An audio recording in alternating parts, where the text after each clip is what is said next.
The massive space station hung in the darkness between stars like a jewel made of metal and light. Inside its crystal halls, creatures from 47 different worlds sat in their special chairs. Some had scales, others had fur, and a few looked like walking trees. They all came here for one reason. Today, they would decide the fate of a small blue planet called Earth. Ambassador Zeftar on his 6 legs. His purple skin glowed under the bright lights as he raised all 4 of his arms. The great hall fell silent. Even the floating jellyfish creatures from the water worlds stopped their gentle swimming in their tanks. Brothers and sisters of the galaxy, Zeftar began, his voice echoing through the chamber. For 3,000 years, we have kept the humans locked away in their tiny corner of space. We told ourselves it was for their own good. We said they needed time to grow up and learn to be civilized. A rumbling sound came from the rock people of Granite Prime. It was their way of laughing.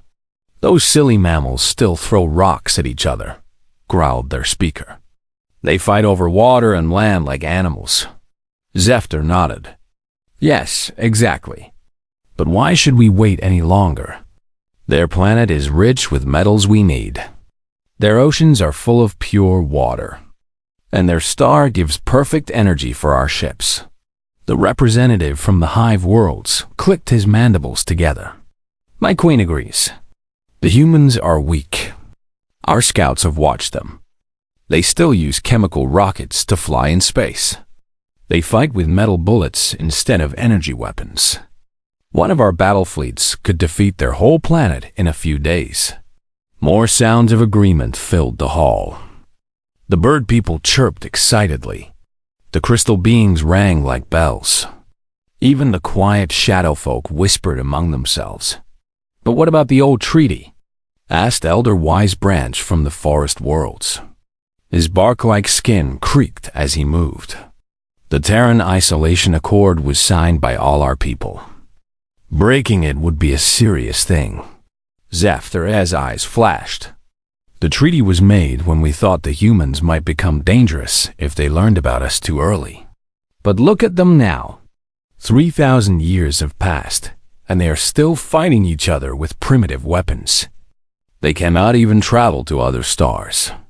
They are no threat to anyone. Supreme Commander Crystal of the Zephyrian Armada floated forward in his support bubble. His tentacles writhed as he spoke. My fleet has already gathered at the edge of their solar system. We have 5,000 warships ready to strike. The humans will not even see us coming until it is too late. What about their defenses? Asked someone from the back of the hall. Crystal made a sound that was like laughing and spitting at the same time. What defenses? They have a few tiny space stations and some metal ships that move slower than our cargo vessels. Our plasma weapons will turn their cities to glass. Their armies will run away when they see our warriors. The debate went on for hours. Some species worried about breaking the ancient treaty. Others wanted to wait and study the humans more. But most agreed with Zeftar and Crystal. The humans were weak and their planet was valuable. Only one delegation remained quiet during all the arguments.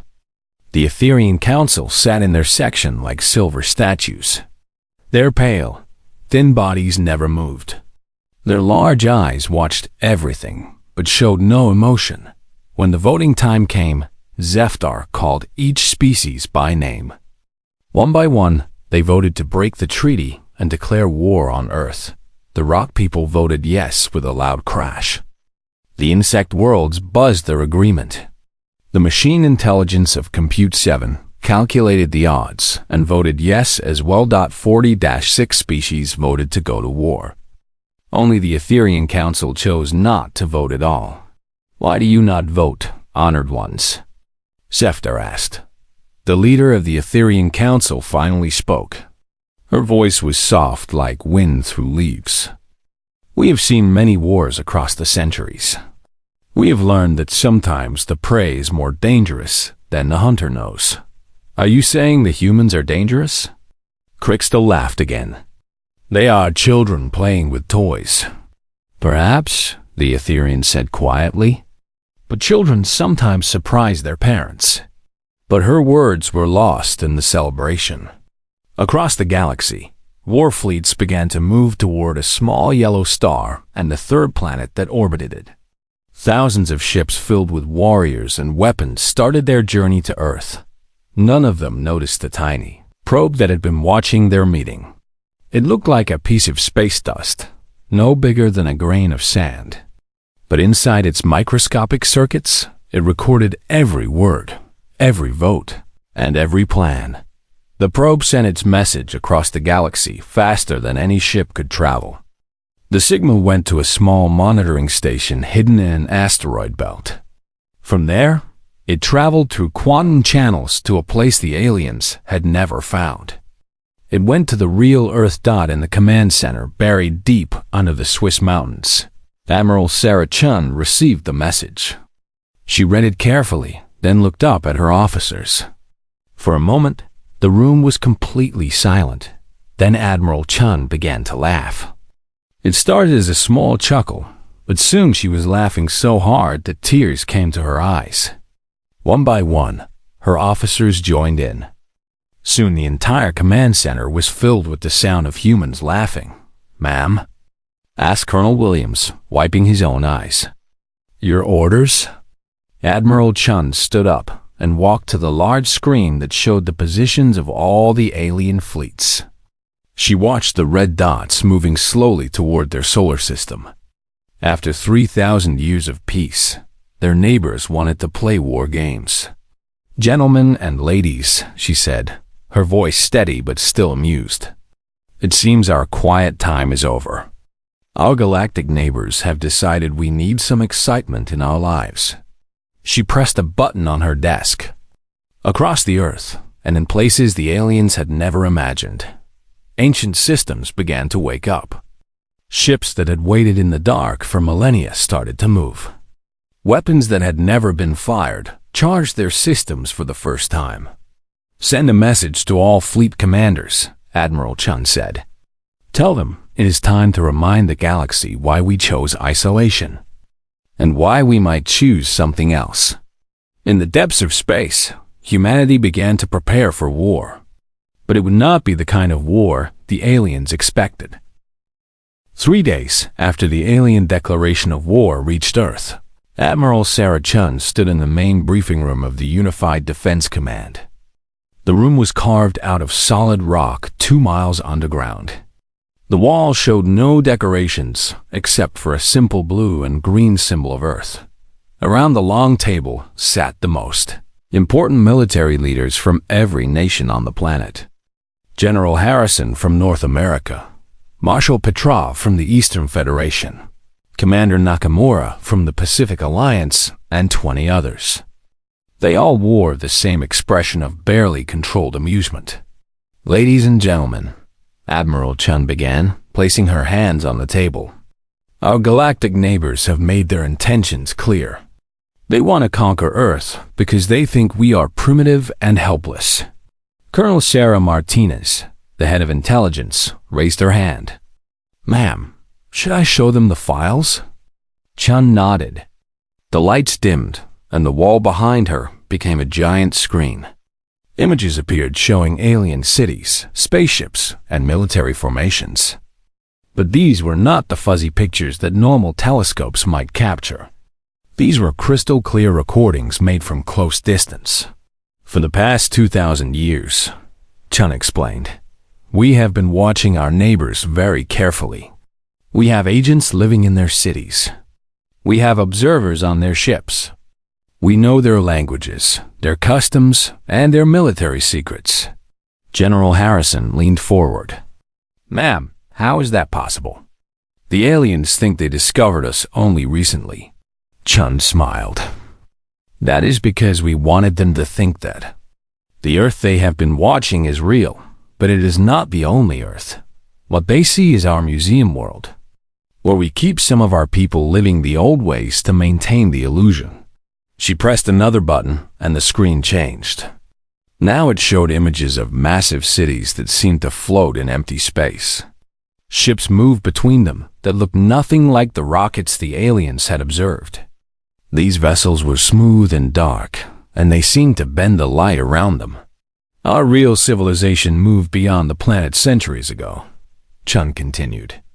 We live in pocket dimensions, parallel spaces that exist alongside normal reality. The aliens cannot detect us because we exist slightly outside their universe. Commander Nakamura whistled softly. And they have no idea? None at all, Colonel Martinez answered. Their sensors cannot detect dimensional displacement. To them, our cities and fleets simply do not exist. Admiral Chun walked around the table as she spoke. When the aliens first found Earth 3,000 years ago, we were indeed less advanced than they were. But we were not stupid. We realized that if we revealed our true nature too early, they might see us as a threat and attack before we were ready. So we made a deal with ourselves, she continued. We would let them think they had discovered a primitive world. We would sign their treaty and accept isolation. And we would use that time to learn everything about them while developing technology they could not imagine. Marshal Petrov spoke up. But Admiral, why did we not reveal ourselves when we became strong enough to defend ourselves? Chun stopped walking and looked out at the group. Because we learned something important during those 3,000 years. We learned that our neighbors are not evil, just young. Most of their species are only a few hundred years into space travel. They think like children who have just learned to fight. We decided to let them grow up naturally, she explained. We hoped they would eventually learn to be peaceful without our interference. Unfortunately, it seems they need a more direct lesson. The screen changed again, showing the alien fleets moving toward Earth. There were thousands of ships, each one massive and heavily armed. But Admiral Chun did not look worried. Colonel Martinez, please show our guests the current status of our defense forces.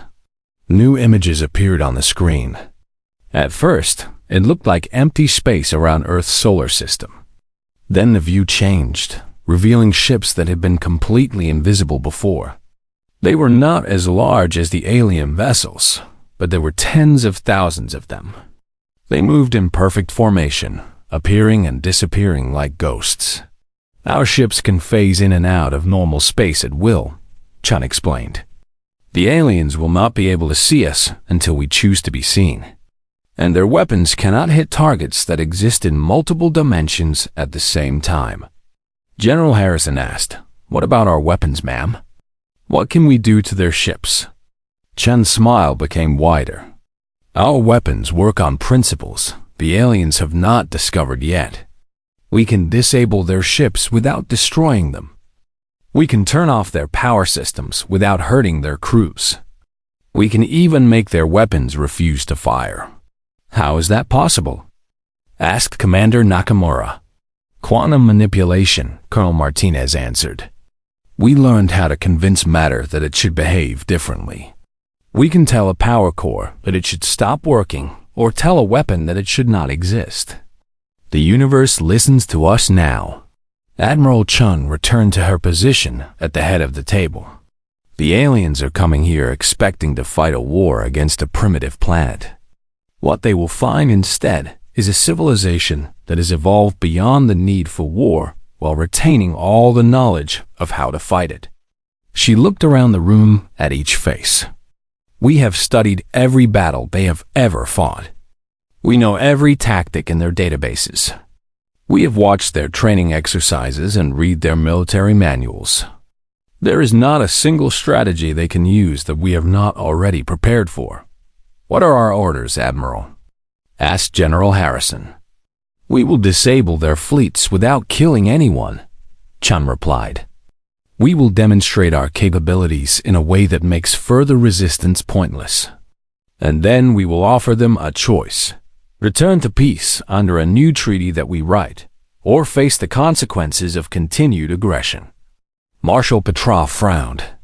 And if they refuse to surrender? Admiral Chun was quiet for a moment. When she spoke again, her voice was soft but carried the weight of absolute certainty.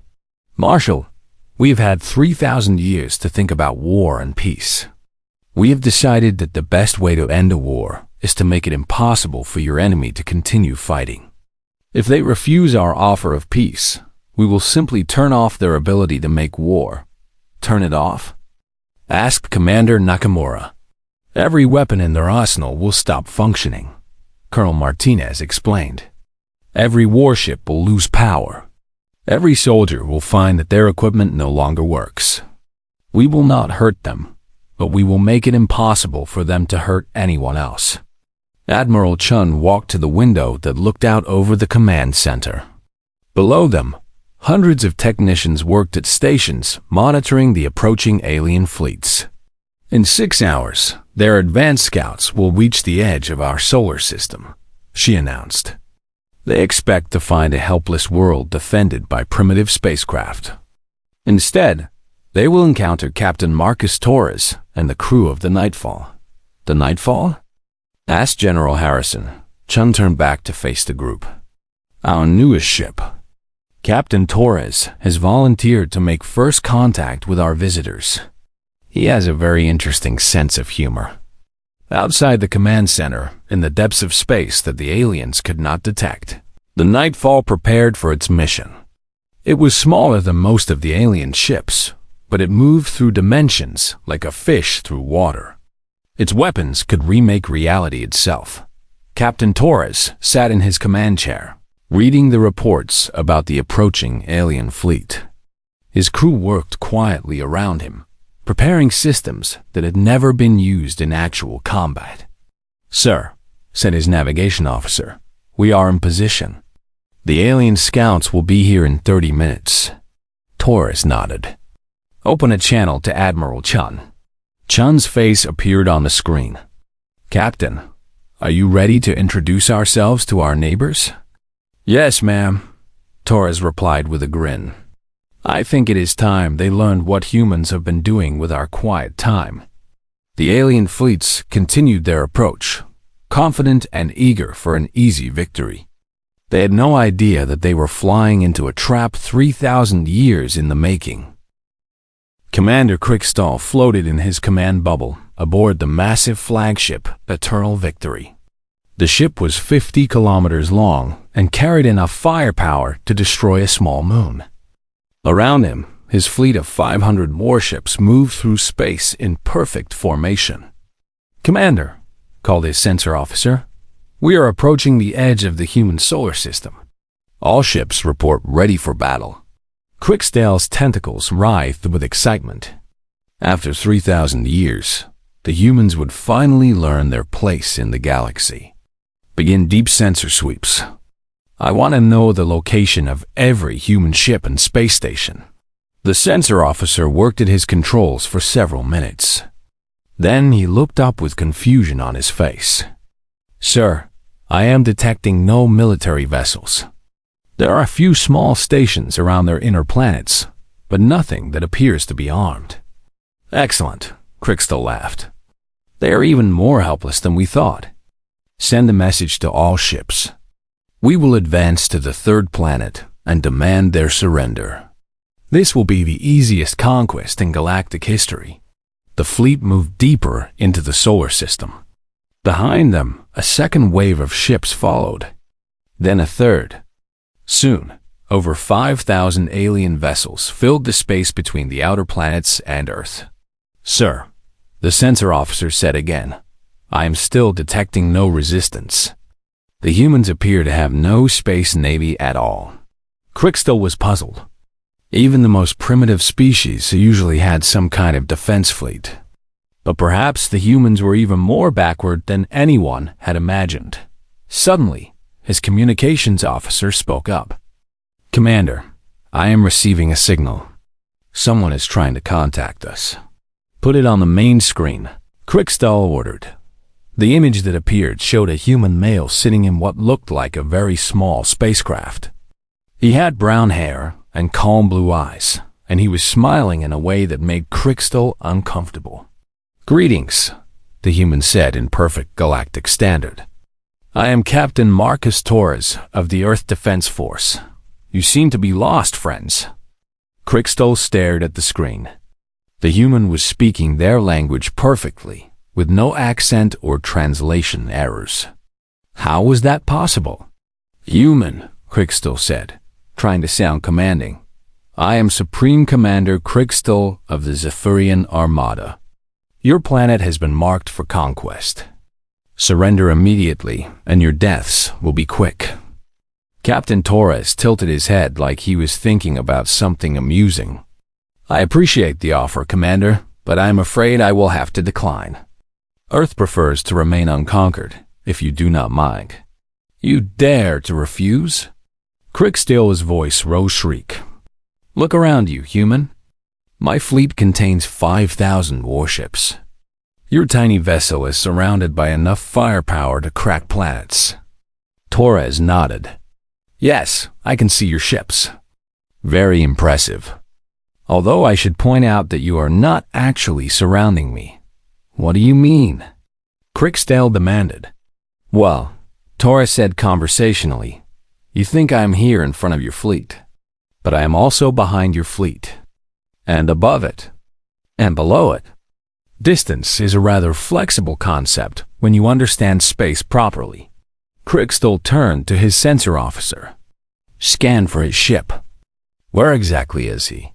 The sensor officer worked frantically at his controls. Sir, I am detecting his signal from our forward position, but also from 17 other locations throughout the fleet. It is impossible. Torres leaned back in his chair. Commander, I have been instructed to offer your fleets a chance to leave our system peacefully.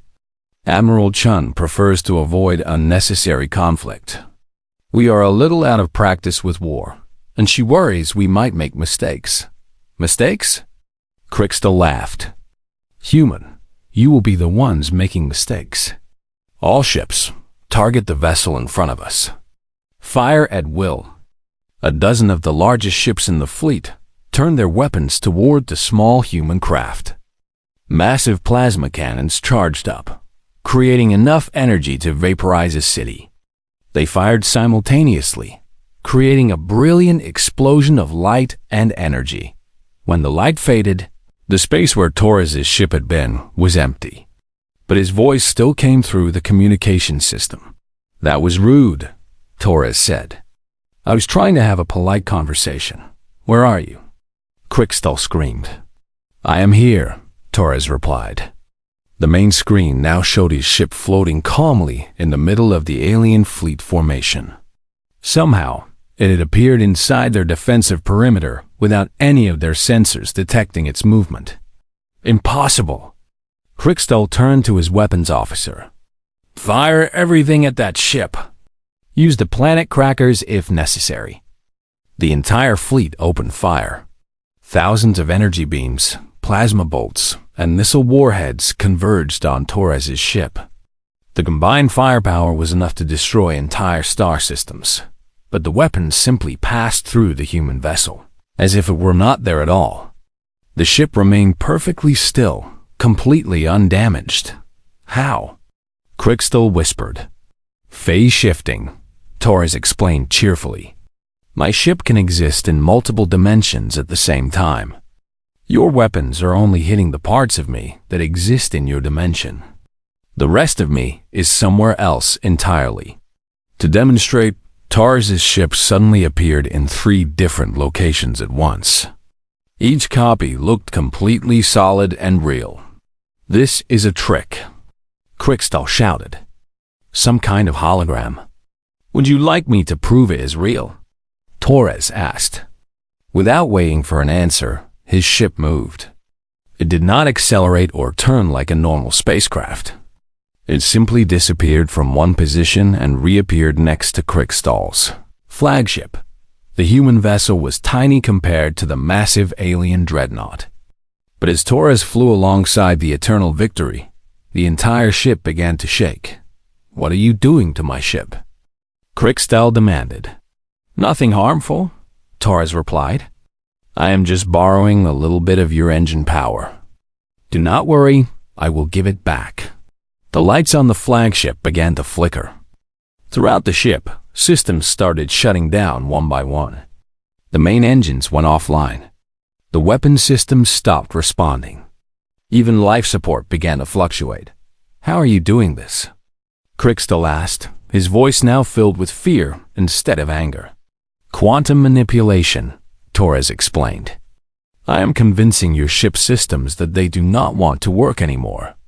It is quite simple once you understand that matter and energy are just opinions that the universe holds." All across the fleet, the same thing began happening to other ships.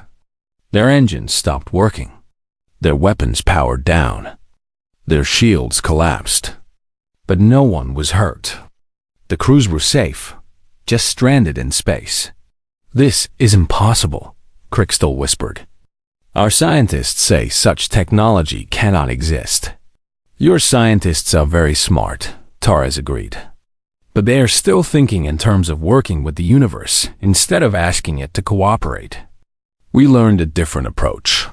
Torres' ship moved again, this time positioning itself where the entire fleet could see it clearly. "Commander Crystal, I need you to understand something important. You came here expecting to fight a primitive civilization. But we are not primitive. We are patient." "What do you mean?" Crystal asked. "We've been watching the galaxy for a very long time," Torres replied. "We know about every war your people have fought. We have studied every battle tactic in your databases. We know your strengths and your weaknesses better than you do." He paused, letting that sink in. "We could have revealed ourselves centuries ago and conquered the entire galaxy. But we chose not to. We preferred to let everyone develop naturally, hoping they would learn to be peaceful on their own. But you attacked us." Crystal protested. Torres laughed. "Commander, we have disabled your entire fleet without harming a single member of your crews. If we had attacked you, you would know it." The human ship began to glow with a soft blue light. "You broke a 3,000-year treaty because you thought we were weak. You brought armies to our home because you wanted to steal our planet. And now you are surprised that we defended ourselves?" Crystal looked around at his powerless fleet. Thousands of ships floated helplessly in space, their crews unharmed but completely unable to fight. "What do you want?" he finally asked. "Admiral Chun asked me to extend an invitation," Torres replied. "Your fleets are welcome to surrender now, or we can discuss terms after we have disabled your weapons. Earth prefers the peaceful option. We are out of practice with the alternative. And if we refuse?" Crystal asked weakly. Torres' smile disappeared for the first time. "Commander, you really do not want to find out what humans learned to do with 3,000 years of peace." Back on the command station of the Galactic Confederation, Ambassador Zephyr paced frantically in his private chambers. Reports were coming in from the human solar system, and none of them made any sense. "What do you mean the entire fleet is disabled?" he screamed at the communication officer. 5,000 ships cannot just stop working." "Sir," the officer replied nervously. "Commander Crystal reports that all weapons and engines have shut down. The humans did something to them, but no one was hurt." Zephyr's forearms waved wildly. "That is impossible. Our technology is superior to anything those primitives could have developed." He activated his personal communicator and called the leaders of the other species. Within minutes, the emergency council was assembled. Representatives from dozens of worlds appeared on screens around the room. "We need to send more ships," declared the speaker for the rock people. "The humans must have some kind of trick weapon. More firepower will overwhelm them." The Hive Queen's representative clicked his mandibles in agreement. "My queen has already dispatched her reserve fleets. 100,000 ships with planet-killer weapons. The humans cannot stop them all." But the Etherian Council representative looked troubled. "Perhaps we should ask ourselves why a species we believe to be primitive has technology we do not understand." "They got lucky," Zephyr insisted. "No species develops that quickly. It is impossible." His words were interrupted by an alert from the communication system. Someone was requesting permission to address the emergency council. The identity code showed it was coming from the Hune solar system. "Let me guess," said a familiar voice. "You are planning to send more ships." Admiral Sarah Chun appeared on the main screen. She was sitting in what looked like a command center, but the technology around her was unlike anything the aliens had ever seen. "How did you access our private communication channels?" Zefter demanded. Chun smiled. "Ambassador, we have been listening to your communications for over 2,000 years. Breaking into your emergency channels is not difficult when you know all the access codes." "That is impossible," the Hive Queen representative said. "Our encryption is unbreakable." "By your current technology, yes," Chun agreed. "But we stopped using your level of technology a very long time ago." She stood up and walked toward the screen. "Gentlemen, ladies, and other forms of intelligent life, I think it is time we had an honest conversation. You have made several wrong assumptions about humanity, and those mistakes are about to get a lot of your people hurt." "You dare to threaten us?" Zefter shouted. "I am not threatening anyone," Chun replied calmly. "I am trying to prevent a tragedy. Your people are sending more fleets to our solar system. They believe that superior numbers will succeed where superior firepower failed. They are wrong." The screen split, showing images of massive alien fleets moving through space toward Earth. Hundreds of thousands of warships, each one bristling with weapons designed to destroy worlds. "These are your reserve fleets," Chun continued. "Every species in the Confederation has contributed ships and crews. You believe this armada is unstoppable." "It is," declared the machine intelligence representative. "My calculations show that no force in the galaxy can resist this many ships." Chun nodded. "Your calculations are based on conventional warfare. But we stopped fighting conventional wars before your species learned to fly between stars." She pressed a control and the image changed.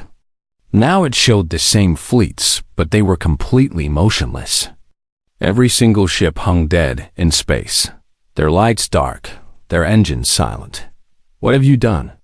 Zefter whispered. "We asked them to stop," Chun replied. Politely, our ships explained the situation to each fleet commander and requested that they power down their vessels. Most of them agreed after we demonstrated our capabilities. "You defeated 1,000,000 ships?" asked the Etherian representative. "We did not fight them," Chun corrected. "Fighting implies that both sides have a chance to win." This was more like a teacher explaining to students why their homework was incorrect. She walked back to her chair and sat down. "Now, let me tell you what really happened 3,000 years ago when you first found Earth." The aliens listened in stunned silence as Chun began to speak.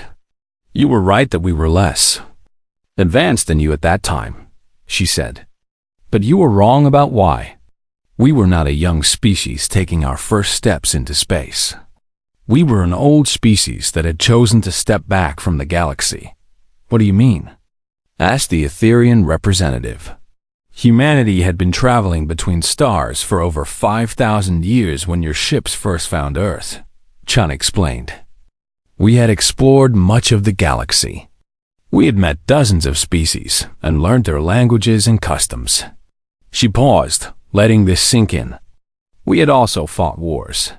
Many wars. We were very good at it." "But that is impossible," Zeftar protested. "Our records show that we discovered all the spacefaring species in this region of the galaxy." Chun laughed. "Ambassador, you discovered the species that wanted to be discovered. Humanity chose to remain hidden because we learned something important during our early years of exploration." "What?" asked several voices at once. "We learned that most young species go through a phase where they think war is the answer to every problem," Chun replied. "They build bigger weapons and stronger armies. They conquer their neighbors and fight over resources and territory. Eventually, they either learn to be peaceful or they destroy themselves. She stood up again and walked to a wall display showing a map of the galaxy.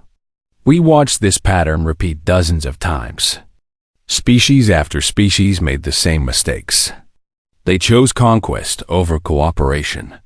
They chose fear over friendship. So we made a decision, she continued. We would step back and let the galaxy grow up naturally. We would hide our advanced civilization and pretend to be primitive. We hoped that the younger species would eventually learn wisdom without our interference. The room was completely silent now. Even the most aggressive representatives had stopped talking. But we did not just hide and wait, Chun said. We watched. We learned. We studied every species, every culture, every military doctrine. We placed observers in your cities and agents in your governments. We have been present at every major war and peace treaty for the last 3 millennia. You have been spying on us this entire time? The Hive Queen representative asked. We prefer the term, keeping an eye on our neighbors, Chun replied. We wanted to make sure no one developed weapons that could threaten the entire galaxy. And now? Asked the Etherean representative. Chun turned back to face the screen. Now you have forced our hand. You broke the treaty and attacked what you thought was a defenseless world. You brought armies to our home system because you wanted to steal our planet. Her expression became serious. We cannot allow that kind of behavior to continue. If we do nothing, other species will think they can attack anyone they believe to be weaker. The galaxy will return to the age of constant warfare. So, what will you do? Zephyr asked fearfully. We will teach you, Chun replied simply. All of you. Every species that participates in this attack will receive a comprehensive education about why war is a poor choice for solving problems. What kind of education? Asked the machine intelligence. Chun smiled again, but it was not a pleasant expression. First, we will disable every military vessel in your fleets. Not just the ones attacking Earth, but all of them, everywhere. Your weapons will stop working. Your warships will become passenger vessels. You cannot reach all our ships, Zephyr protested. They are scattered across thousands of star systems. Ambassador, Chen said patiently, we have agents and observers throughout the galaxy. They have been in position for centuries. Distance is not a problem when you understand space and time properly. The screen split again, showing images from dozens of different star systems. In each one, massive military bases and fleet stations were going dark. Weapons platforms were shutting down. Entire armadas were losing power. This is happening right now, Chun explained. Across the galaxy, every species that voted to attack Earth is discovering that their military forces no longer function. But how? Whispered the Rock People representative. Quantum manipulation on a galactic scale, Chun replied.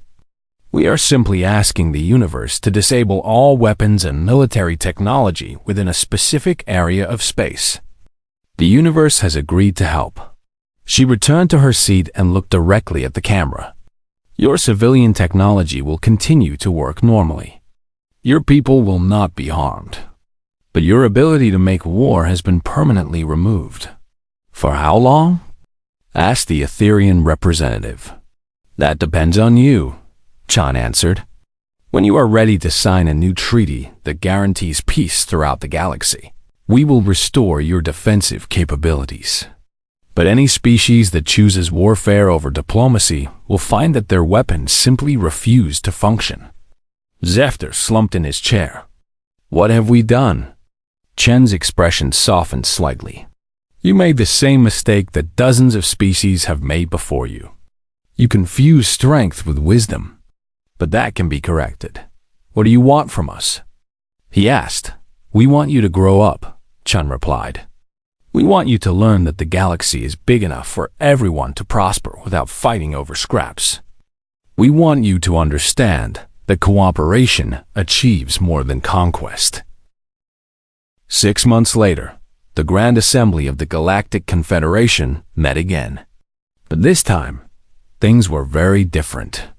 The magnificent space station still hung between the stars, but now it orbited a small blue planet instead of floating in empty space. Ambassador Zeftar walked slowly into the main hall. His purple skin had lost much of its glow, and his 4 arms hung at his sides in defeat. Around him, the other representatives looked equally subdued. The rock people sat quietly instead of rumbling with laughter. The insect worlds kept their mandibles still. Even the machine intelligence from Compute 7 seemed less confident in its calculations. At the head of the hall, where Zeftar had once stood to declare war on humanity, Admiral Sarah Chun now sat in the speaker's chair. She wore a simple blue uniform with the Earth symbol on her shoulder. Beside her stood Captain Torres, who nodded politely to the assembled aliens.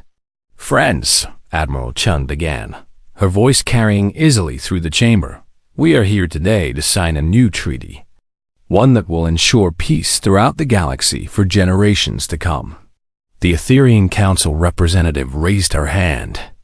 "Admiral Chun, before we begin, many of us still have questions about what happened during the war." Chun nodded. "Please, ask anything you wish. We believe that understanding prevents future conflicts." Elder Woy's branch from the forest worlds creaked as he stood. "Admiral, you said that humanity has been watching us for thousands of years. How extensive was your observation?" "Very extensive," Chun replied honestly. "We have had agents living on every inhabited world in the galaxy. We know your languages, your histories, your cultures, and your technologies. Many of the people you considered to be members of your own species were actually humans using biological disguises." A shocked murmur ran through the assembly. Supreme Commander Krixtal, who sat in the section reserved for former military leaders, spoke up. "How many of our people were actually your spies?" "Perhaps 1 in every 1,000 individuals you encountered," Captain Torres answered. "We needed to maintain complete intelligence about galactic affairs to ensure no one developed weapons that could threaten entire star systems. But why did you not reveal yourselves earlier?"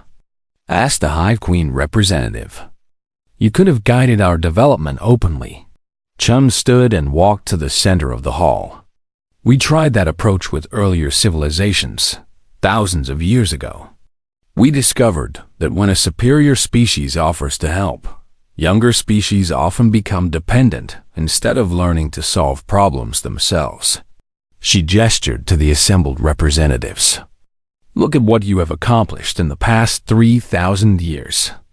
Without our direct interference, you developed space travel, created this confederation, and learned to work together despite your differences. These are achievements to be proud of. But we also developed more efficient ways to kill each other," pointed out the machine intelligence representative. "Yes," Chun agreed. "That is part of growing up. Every species goes through a phase where they think violence solves problems. Most learn that cooperation works better. Some do not and destroy themselves." Zeftar finally stood up. His voice was smaller than it had been 6 months ago. "Admiral, what will happen to our military forces? Our ships are still powerless." "That brings us to the new treaty," Chun replied. She gestured, and a holographic document appeared in the air above the assembly. "This agreement will establish new rules for how civilizations interact with each other." The document was surprisingly short. Captain Torres read the main points aloud. Article 1. No species may attack another species for any reason other than immediate self-defense. Article 2. All disputes between civilizations must be resolved through negotiation and compromise. Article 3. Any species that chooses warfare over diplomacy will have their military technology disabled until they demonstrate a commitment to peace. "And how will these rules be enforced?" asked the Rock People representative. Chun smiled. The same way we disabled your fleets during the war. Humanity will serve as the galaxy's peacekeepers. We will monitor all military activities and intervene when necessary. You are making yourselves the rulers of the galaxy, accused the Hive Queen representative. Not rulers, Chen corrected. Guardians. There's an important difference. Rulers tell people what to do. Guardians prevent people from hurting each other. She walked around the hall as she spoke. Each species will remain completely free to govern themselves as they choose. You can develop your cultures, explore new technologies, and expand to new worlds. The only restriction is that you cannot use violence to solve problems with your neighbors. The Etherean representative stood. Admiral Chun, this arrangement seems to give humanity tremendous power over the rest of the galaxy. How do we know you will not abuse that power? Chun stopped walking and looked directly at the Etherean. That is an excellent question. The answer is simple. We have already had that power for thousands of years, and we chose not to use it. What do you mean? Asked Elder Wisebranch.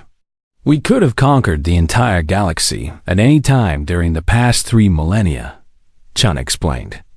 We had the technology and the knowledge. We chose instead to remain hidden and let you develop naturally.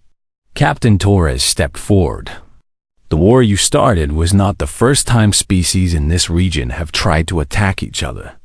We have prevented 17 major galactic wars over the past 2,000 years, usually by making the aggressive party's weapons malfunction at crucial moments. You have been manipulating galactic politics this entire time? Zephyr asked. We prefer to think of it as gentle guidance, Chun replied. When the Zephyrian Empire tried to conquer the crystal beings 500 years ago, their fleet mysteriously lost power just before the attack. When the machine worlds attempted to assimilate the forest planets, their control networks suffered convenient malfunctions. She returned to the speaker's position. We have been your guardians all along. The only thing that has changed is that you now know about us. But why reveal yourselves now? Asked the machine intelligence. Chun's expression became serious. Because this attack on Earth was different. For the first time, nearly every species in the galaxy voted to participate in a war of conquest.